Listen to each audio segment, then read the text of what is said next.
Hello students, today we start next unit number 4, subgroups and symmetric group. Subgroups and symmetric group. Unit number 4, subgroups and symmetric group. First to start subgroup. આપણે જે unit number 4 ની અંદર subgroup અને symmetric group બે આપેલું છે એમાંથી આપણે સૌપ્રથમ સબગ્રુપ સ્ટાર્ટ કરશું. Ready? Starting with the definition of a subgroup. Starting with the definition of a subgroup. So ये definition, okay, let G star be a group. Let G star be a group and H be a non-empty subset of G. Let G star be a group and H be a non-empty subset of G. Then H is said to be. Then H is said to be subgroup. Then H is said to be subgroup of G. ક્યારે? તો let G star be a group and H be a non-empty subset of G. Then H is said to be subgroup of G if ક્યારે?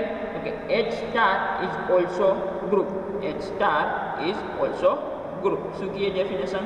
Let G star be a group and H be a any non-empty subset of G.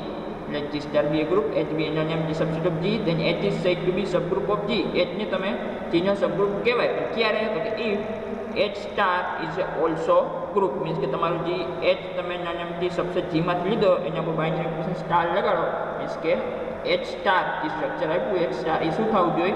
તો કે also group થવું જોઈએ. Means કે જે ગ્રુપનું binary operation હોય એ જ binary operation ઉપર H પણ શું થતો હોવો જોઈએ? ગ્રુપ થતો હોવો જોઈએ. રાઈટ? મીન્સ કે if H star is also group and it is denoted by, તો કે એને કેવી રીતે ડિનોટ કરાય? તો કે it is denoted by H is a subgroup of G. This is notation of a subgroup. Right? Less than or equal to nothing. This is notation of a subgroup. H is subgroup of G.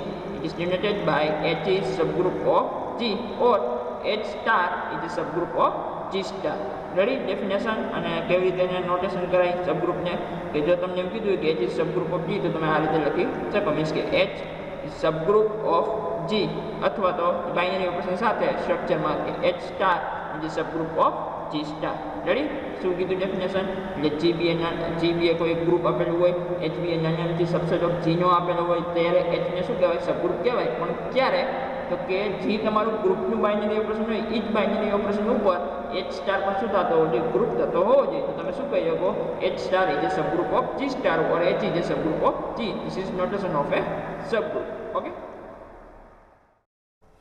Next to example, prove that 2Z plus set કેવો હોય? કોઈ 2Z અને binary operation plus is a subgroup of Z plus is a subgroup of Z plus નું ઈ subgroup થાય. તો આપણે શું જવાનું? પહેલાં તો કે તમે જે આ 2Z પ્લસ રહ્યું એ તમારું ગ્રુપ થતું હોવું જોઈએ. Ready? પ્લસમાં 2Z is a subset of Z થતો હોય, મીન્સ કે non-empty subset હોવું જોઈએ. Ready? let G is equal to Z plus, તમને આ ગ્રુપ આપેલું છે Z plus, and H is equal to 2Z plus.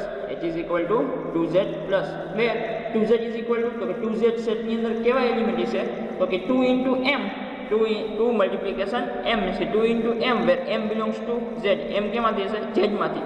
Means કે Z ના જે એલિમેન્ટ Z ની અંદરથી જે એવા M લેશો એની સાથે 2 મલ્ટીપ્લાય થતો હશે એવા બધા એલિમેન્ટ્સ એની અંદર હશે. તો કે 2Z ની સેટની અંદર હશે. મીન્સ કે 2 4 0 2 4 6 માઇનસમાં. રેડી? જેવા તમે Z ની અંદરથી M લેશો એની સાથે 2 મલ્ટીપ્લાય કરો એવા જે એલિમેન્ટ મળશે એ બધા એલિમેન્ટ એની અંદર હશે. તો કે 2Z ની અંદર હશે. મીન્સ કે H is does not equal to 5, કેમ કે H is equal to 2Z નો સેટ આપણે લીધો. H is equal to 2Z plus. Ready?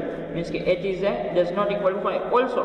હવે આ જે એલિમેન્ટ છે એ તો Z ના એલિમેન્ટ આપેલા એની સાથે 2 મલ્ટીપ્લાય થયેલા, મીન્સ કે ઓલરેડી Z ની અંદર તો હશે. Ready?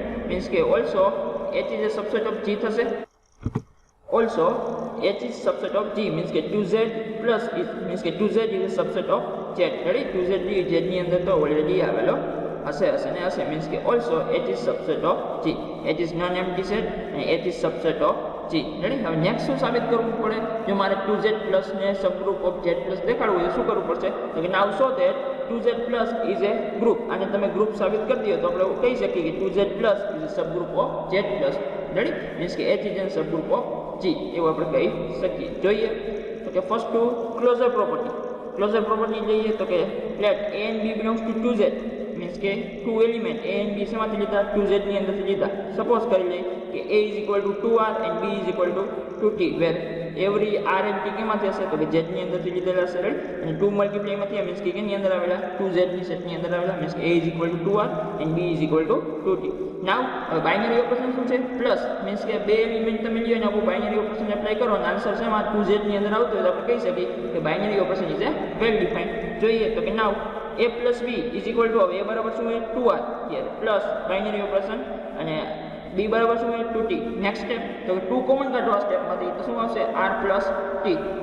Next 2 is equal to 2s where s is equal to okay s is equal to r plus t. હવે z ની અંદરથી કોઈ પણ બે એલિમેન્ટ લ્યો એને આપણે બાઇનરી ઓપરેશન લગાડો અને તો બંને એલિમેન્ટનો જે બાઇનરી ઓપરેશન કરીને આન્સર આવશે શેમાં z માં જવાનો કેમ તો કે z plus is a proof means closure property થતી હોય કે z ના કોઈ પણ બે એલિમેન્ટ લ્યો એને આપણે બાઇનરી ઓપરેશન એપ્લાય કરો તો z માં જ આવે રેડી. મીન્સ કે s is equal to r plus t લીધા r plus t તો z ની અંદર આવવાનો એના બરાબર શું લઈ લીધું s મીન્સ કે is equal to 2s r plus t is equal to s અને 2 મલ્ટીપ્લાય માં છે means is equal to 2s. હવે 2s આવે મીન્સ કે a plus b શેમાંથી આવશે તો કે a plus b જે હોય h ની અંદર આવે રેડી કે 2 into s છે હવે s belongs to z ready. અને 2 ના મલ્ટીપ્લાય માં મીન્સ કે h જે આપણો સેટ આપ્યો 2z વાળો સેટ એની અંદર 2s ઓલરેડી આવેલા હોય મીન્સ કે a plus b belongs to h ready. Therefore binary option plus is a well defined on h.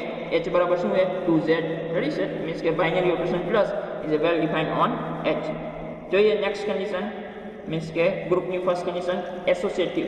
Associative માટે કોઈ પણ 3 એલિમેન્ટ તમે h માંથી લ્યો અને ઉપર બાઇનરી ઓપરેશન એપ્લાય કરો અને આ કન્ડિશન સેટિસ્ફાય થાય તો તમે શું કહી શકો કે binary operation plus is a associative on h રેડી. હવે કોઈ પણ એલિમેન્ટ લ્યો એમ શું દીધેલા let abc belongs to h abc belongs to h માંથી લો therefore a plus b plus c is equal to a plus b plus c.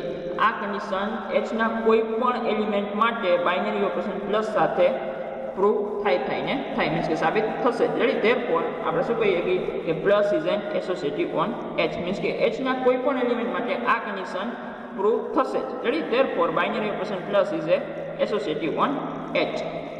Next condition જોઈએ તો કે identity element let a belongs to h let a belongs to h એક element છે that exists e belongs to h identity element e belongs to h ની અંદર છે એવું કીધું તો શું કહી શકો કે such that મીન્સ કે બાઇનરી ઓપરેશન શું પ્લસ મીન્સ કે આમ લખી શકો કે a plus identity is equal to a or identity plus a is equal to a. Clear. હવે બાઇનરી ઓપરેશન પ્લસ માટે આઇડેન્ટિટી શું થશે 0 થાય.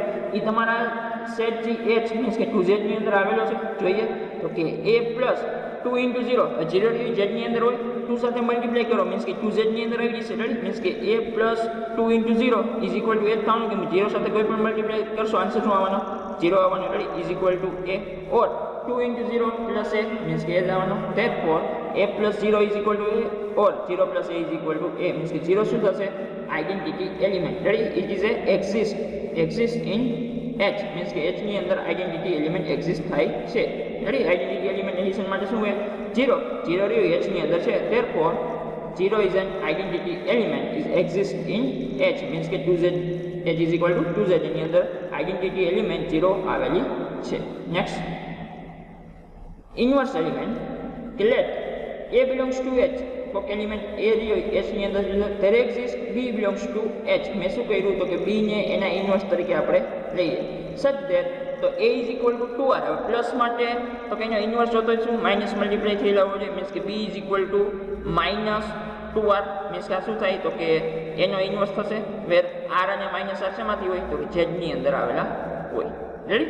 r અને માઇનસ r z ની અંદર છે. a belongs to h there exists b belongs to h b is an inverse of a તરીકે હું અહીંયા લઉં છું. જે a is equal to 2r તો b બરાબર શું આવે minus 2r વેર r અને માઇનસ r શેમાં z ની અંદર આવેલા છે. therefore a plus b is equal to identity or b plus a is equal to identity. હવે a અને b આપણને વેલ્યુ ખબર છે શું હોય તો કે 2r plus મીન્સ કે binary operation plus into minus 2r. આને શું કરશો એડિશન કરો તો આન્સર શું આવે 0 ઇઝ એન અવર આઇડેન્ટિટી. કોઈ પણ એલિમેન્ટ સાથે એનો ઇન્વર્સ એલિમેન્ટ એપ્લાય કરો તો આન્સર શું આવશે આઇડેન્ટિટી આવશે મીન્સ કે 2r plus minus 2r is equal to 0 or minus 2r plus 2r is equal to 0. therefore b is equal to a inverse જે આપણે લીધું હતી સાબિત થાય છે મીન્સ કે a inverse બરાબર શું આવ્યું minus 2r ready. therefore a inverse is a exist. So હવે ક્લોઝર પ્રોપર્ટી થઈ, એસોસિએટિવ થયું, આઇડેન્ટિટી એલિમેન્ટ મળે છે, ઇન્વર્સ એલિમેન્ટ મળે છે, તો શું કહી શકો? સો H is equal to 2Z plus is a group. તો એ શું થાય? ગ્રુપ થાય. હવે આગળ શું આપણે કીધું તો કે H is a non-empty set છે, H is a subset of G છે, તો મીન્સ કે તમે શું કહી શકો કે H is equal to 2Z plus A group પણ થયું. therefore H is equal to 2Z plus is a subgroup of Z plus. Ready? સાબિત થઈ ગયું કે 2Z plus is a subgroup of Z plus. Means કે આને લખવું તમે લખી શકો નોટેશન પ્રમાણે તો કે therefore H is a subgroup of G or 2Z plus is a subgroup of Z plus. Okay? Next definition, proper subgroup and improper subgroup. Proper subgroup and improper subgroup. જોઈએ definition, a proper subset of group. A proper subset of group is called proper subgroup. A proper subset of group is called proper subgroup. Ready? A proper subset of group is called proper subgroup. Other subgroup is called improper subgroup. Other subgroup is called improper subgroup or which are not proper subgroup. Ready? A proper subset of group હોય એને કેવા કીધા? proper subgroup કીધા. એના સિવાયના જે subgroup હોય એવા કેવા થશે? તો કે improper અથવા તો not proper subgroup. Ready? A proper subset of group is called proper subgroup. Other subgroup is called improper subgroup or which are not proper subgroup. Okay, જોઈએ એક્ઝામ્પલ તરીકે. ઓકે, ફોર એની ગ્રુપ G, કોઈ પણ group G તમને આપેલું છે તો એની અંદર identity element તો આવવાનો. Ready? Only identity element set તરીકે લીધો એન્ડ ગ્રુપ G પોતે, આ બંને જે સેટ રહ્યા આ કેવા હશે? તો કે are subgroup of G. Means કે સબગ્રુપ તો હશે G ના. રેડી? સેટ G પોતે જ પોતાનો સબગ્રુપ થાય. રેડી? અને આઇડેન્ટિટી એલિમેન્ટનો સેટ લીધો એ પણ શું થાય? સબગ્રુપ થાય. તે are subgroup of G. Ready? એ સબગ્રુપ ઓફ G છે અને એ કેવા સબગ્રુપ છે? તો કે they are called improper subgroup. They are called improper subgroup. આ બંને સબગ્રુપ છે કયો? તો કે આઇડેન્ટિટીનો સેટ ઓનલી અને સેટ G પોતે, જે ગ્રુપ આપ્યું એ G પોતે, બંને કેવા છે? સબગ્રુપ તો છે G ના, અને બંને સબગ્રુપ કેવા છે? તો કે improper subgroup છે ઓફ G. હવે આના સિવાયના જે સબગ્રુપ હશે, મીન્સ કે આઇડેન્ટિટી અને ગ્રુપ G સિવાયના જે સબગ્રુપ હશે એ બંને કેવા થતા હશે? તો કે પ્રોપર સબગ્રુપ થતા હશે. જોઈએ the subgroup of G, the subgroup of G other than identity and G, the subgroup of G other than identity and G are called proper subgroup of G. Ready? Means કે identity set, જે તમે identity element એકનો set છે એ set અને G પોતે, એ બંને સિવાયના જે સબગ્રુપ હશે ગ્રુપ G ના, એ બધા કેવા હશે? તો કે પ્રોપર સબગ્રુપ હશે. કેના? ગ્રુપ G ના. રેડી?